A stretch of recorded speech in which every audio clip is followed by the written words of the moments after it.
Will of Agni, the flame.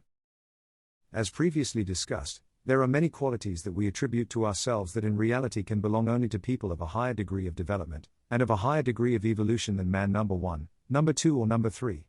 Individuality, a single and permanent I, consciousness, will, the ability to do, a state of inner freedom. All of these are qualities that ordinary people do not possess. To the same category belong the idea of good and evil, the very existence of which is connected with a permanent aim, with a permanent direction and with a permanent center of gravity. The idea of good and evil is sometimes connected with the idea of truth and falsehood. However, just as good and evil do not exist for ordinary people, neither do truth and falsehood exist. Permanent truth and permanent falsehood can exist only for permanent being.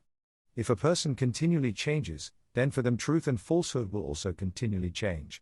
Then if people are all in different states at every, or any given moment, then their concept of truth must be as varied as their concept of good. A person never notices how they begin to regard as true what yesterday they regarded as false and vice versa. They do not notice these transitions, just as they do not notice the transitions of their own eyes one into another. In the life of an ordinary person, truth and falsehood have no moral value of any kind, because a person can never keep to one single truth. Their truth changes. If for a certain time it does not change, it is simply because it is kept by buffers, and a person can never tell the truth. Sometimes it tells the truth and sometimes it tells a lie. Consequently, their truth and their falsehood have no value, neither of them depends upon individuality, as both depend upon accident. This is equally true when applied to a person's words, to their thoughts, their feelings and to their concepts of truth and falsehood. In order to understand the interrelation of truth and falsehood in life, a person must understand falsehood, the constant incessant lies they tell themselves. These lies are created by buffers. In order to destroy the lies in oneself as well as the lies told unconsciously to others, buffers must be destroyed. But then a person cannot live without buffers. Buffers automatically control a person's actions, words, thoughts and feelings. If buffers were to be destroyed, then all control would disappear. A person cannot exist without control, even though it is only automated control. Only one who possesses will, that is conscious control, can live without buffers. Consequently, if a person begins to destroy buffers within themselves, they must at the same time develop a will.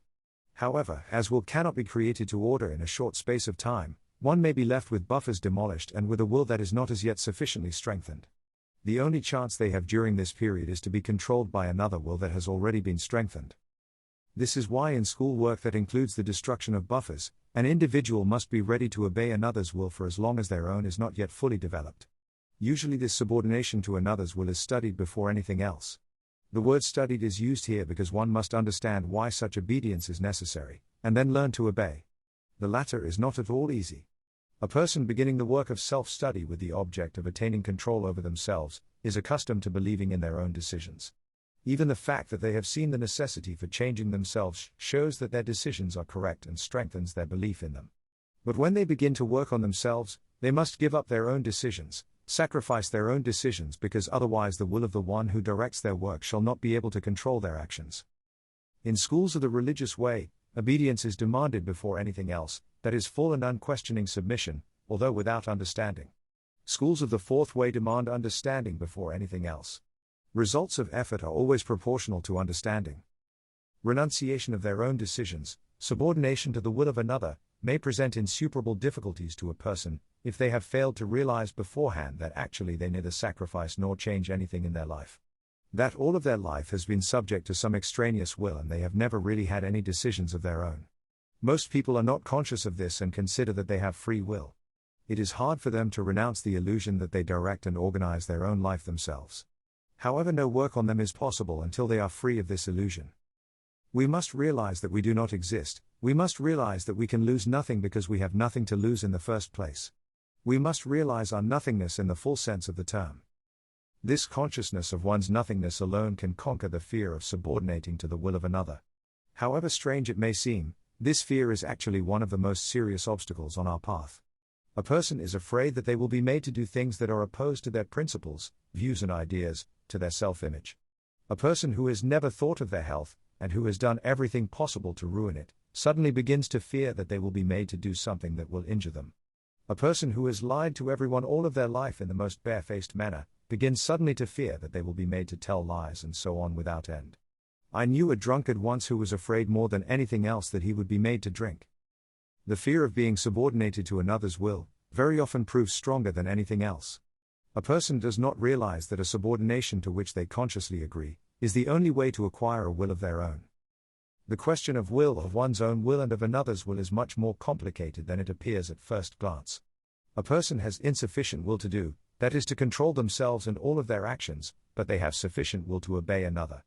Only in this manner can they escape from the law of accident. There is no other way to do so. Fate and accident in a person's life have been discussed previously, however we can now examine the meaning of these words in greater detail. Fate also exists, but not for everyone. Most people are separated from their fate, and live only under the law of accident. Fate is the result of planetary influences that correspond to a person's type. We will speak about types later, but in the meantime should grasp just one thing: a person can have the fate that corresponds to their type, but they practically never do actually have it. This arises because fate has relation to only one part of a person, to their essence. It must be understood that we all consist of two parts, essence and personality. Essence is what is our own. Personality is what is not our own. Not our own means what has come from outside, what we have learned, or reflect, all traces of exterior impressions left in memory and in our sensations. All words and movements that have been learned, all feelings created by imagination, all of this is not our own. All of this is personality. From the point of view of ordinary psychology, the division of an individual into personality and essence is hardly comprehensible. It is more exact to say that such a division does not exist in psychology at all. A small child has no personality as yet. They are what they really are, their essence. Their desires, likes and dislikes all express their being such as it is. However, as soon as so-called education begins, then personality starts to grow. Personality is created partly by the intentional influences of other people, that is by education, and partly by involuntary imitation of them by the child itself. In the creation of personality, a great part is also played by resistance to people around us, and by attempts to conceal from them something that is our own or real. Essence is the truth in us. Personality is the false. In proportion as personality grows, essence manifests itself more and more rarely, and more feebly. Until finally, as is often found, essence stops in its growth at an early age and develops no further. It is not uncommon that the essence of a grown individual, even that of a very intellectual and, in the accepted meaning of the word, highly educated person, stops on the level of a child of 5 or 6 years of age. This means that everything we see in that person is in reality not their own. What is their own, their essence, is usually manifest in their instincts and in their simplest emotions. There are cases where a person's essence grows in parallel with their personality. Such instances, however, represent very rare exceptions, particularly in the circumstances of cultured life. Essence has more chance of development in those who live closer to nature, in difficult conditions of constant struggle or in danger. As a rule, nonetheless, the personality of such people is underdeveloped. They have more of what is their own, but very little of what is not their own. That is to say, they lack education and instruction, they lack culture and etiquette. Culture creates personality, and is at the same time the product and the result of personality. We do not realize that the whole of our life, all we call civilization, all we call science, philosophy, art and politics is created by people's personality, that is to say, by what is not their own in them. The element that is not our own differs from what is our own by the fact that it can be lost, altered or taken away by artificial means. There exists an experimental verification for the relation between personality and essence in Eastern schools, where ways are practiced, with the help of which it is possible to separate personality from essence. For this purpose they sometimes use hypnosis, special narcotics and perhaps certain kinds of exercise.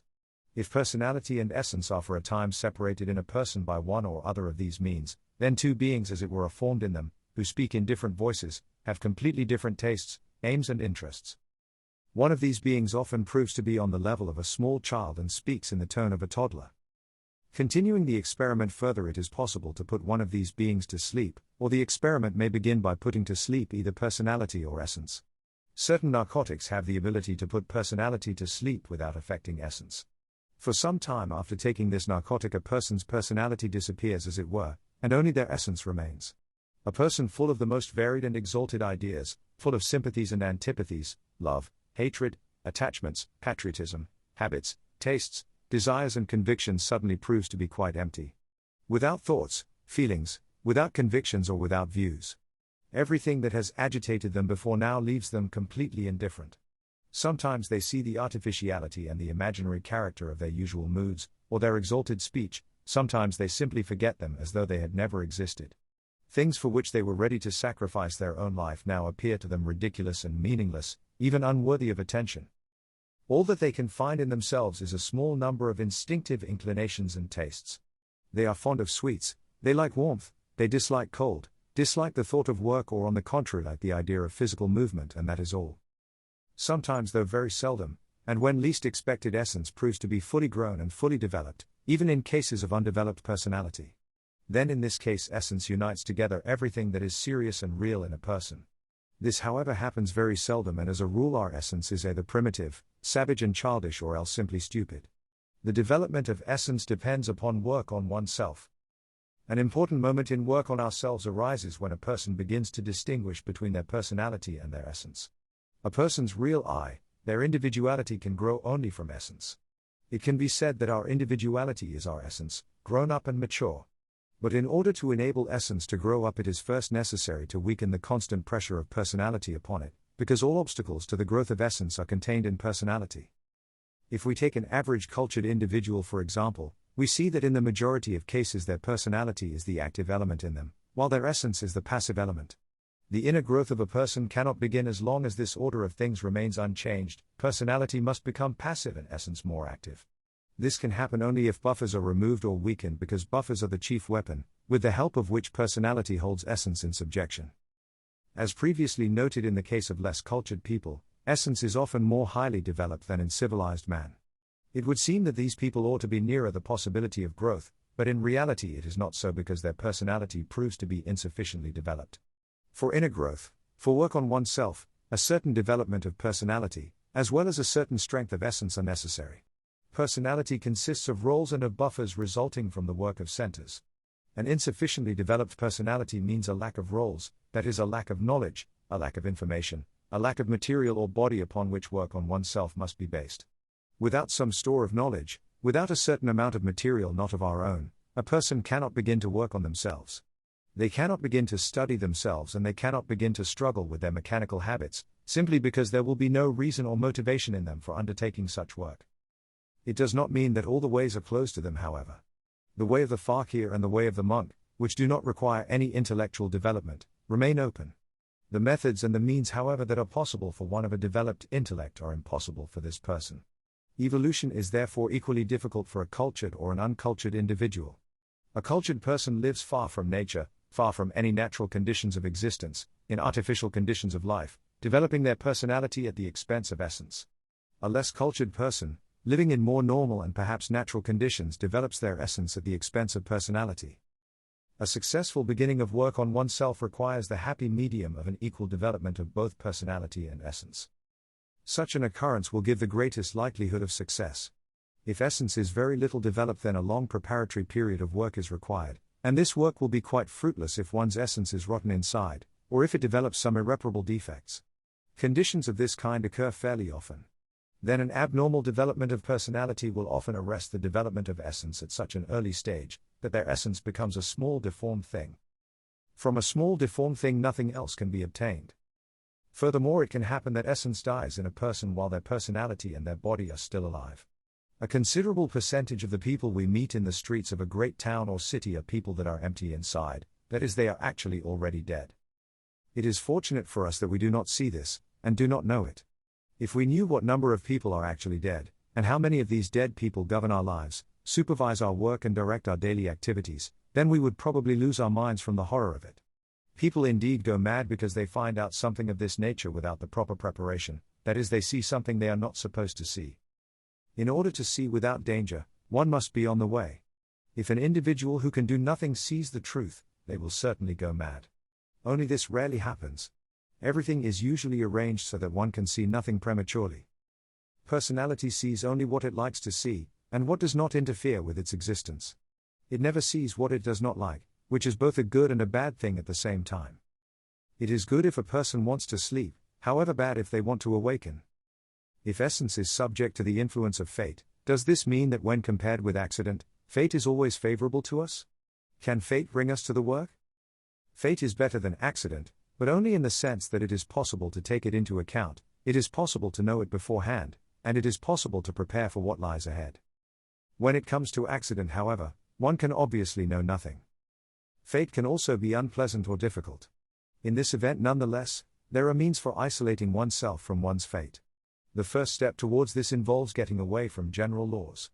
Just as there is individual accident, then so too are there general or collective accidents, and in the same way as there is individual fate, there is also general or collective fate. Collective accident and collective fate are governed by general laws. If a person wishes to create individuality of their own, then they must free themselves from general laws. General laws are by no means all obligatory. We can free ourselves from many of them if we free ourselves from buffers and from imagination. All of this is connected with liberation from personality. Personality feeds upon imagination and falsehood. If the falsehood in which we live is decreased and imagination is decreased, then personality very soon weakens and a person begins to be controlled either by their fate, or by the line of work that is in its turn controlled by another's will. This will lead us onward until a will of our own has been formed, capable of withstanding both accident, and when necessary fate.